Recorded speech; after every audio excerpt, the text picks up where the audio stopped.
Okay, Daily Coaching and Accountability Partners. David Halpern of Mastery Consulting. I want to talk to you about purchased leads, online leads. So, member of our program here, Wendy, sent me a message, actually a question, a couple of weeks ago, and said, you know what, most of my business has come from referrals. I know I need to do more with database marketing, but I'm also considering purchasing online leads. In fact, I have an affiliate or a vendor who's willing to sponsor and pay for those leads.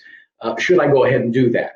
And just to give you more flavor on this, she said it would be something like $600 a month. The vendor or affiliate would pay for all of it for a year. So I guess that's $700 in a year. And we should expect to receive supposedly about 30 online leads each month. So let's hold it there. And what I want to share with you is 3 bullet point takeaways that I'd like you to hopefully glean from this topic. Ready? Number one. Number one is, heck yeah, do it.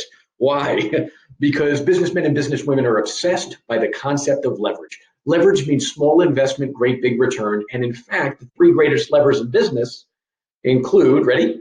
Marketing, people, and mentoring coaching. So marketing is one of your great levers in business. So investing in marketing is a brilliant thing to do for your business. And if somebody else is willing to invest in it, you realize what that means. That means it's OPM, other people's money.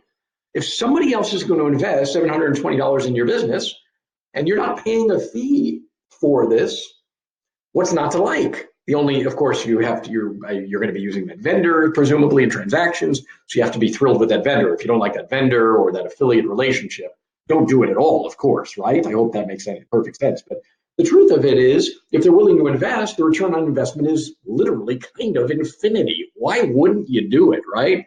So definitely pull the trigger. One other quick statement on this one is, because it's leverage, right? It's more leads for no additional investment of money and for limited investment of time. So I'm a fan.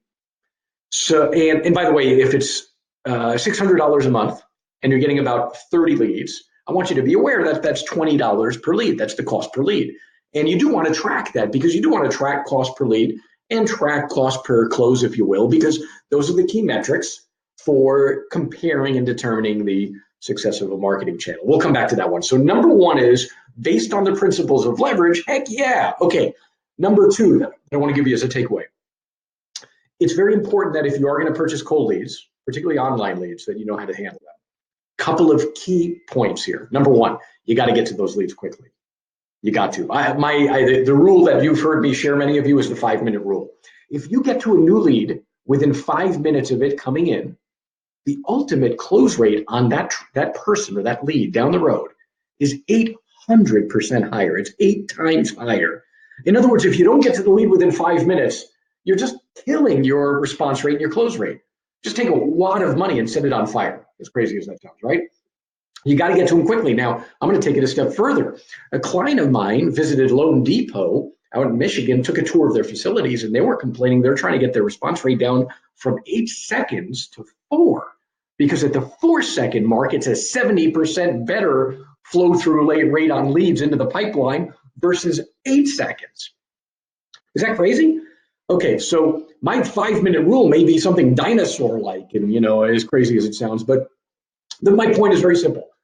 Excuse me. Step number one, get to the leads quickly. Step number two, book an appointment within 48 hours. Now, depending upon your profession or your business, for many of us, it's an in-person, face-to-face appointment.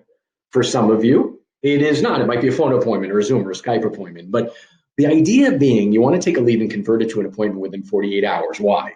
48-hour rule. Because, as many of you have heard before, the show-up rate on an appointment within 48 hours is over 80%. The cancel rate's less than 20%. But if you book it a week or more from now, the show-up rate is less than 50%. Again, just take a bunch of money and set it on fire. So step number one is get to the lead quickly. Step number two is present to them quickly, preferably in person or whatever your business model allows. Now, a couple other principles here would be, a third principle would be you want to have multiple touches.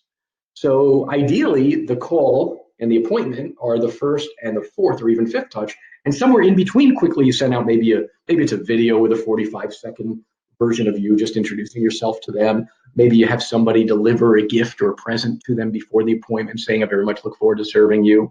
Please enjoy this at my, on me.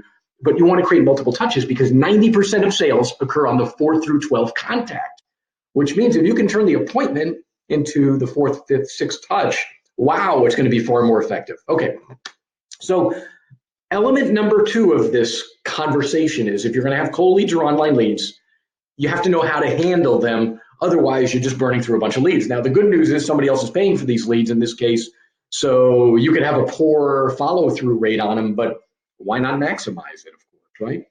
Okay, the third thing I want to share with you is when should you try a new channel like online leads or cold leads? And for me, the answer is very simple. We should always be striving for 2 or 3 effective marketing channels for generating leads and transactions. And in her case, okay, in Wendy's case, she was already having a lot of transactions coming from referrals or database, but she did not have even a second marketing channel that was effective for her. In my opinion, you should always be testing until you get 3. So the fact that she's testing a second one now is perfect. Ideally, let's say, assume you or she was paying for those leads, you'd want to pay for a limited dollar amount for the test for a limited amount of time.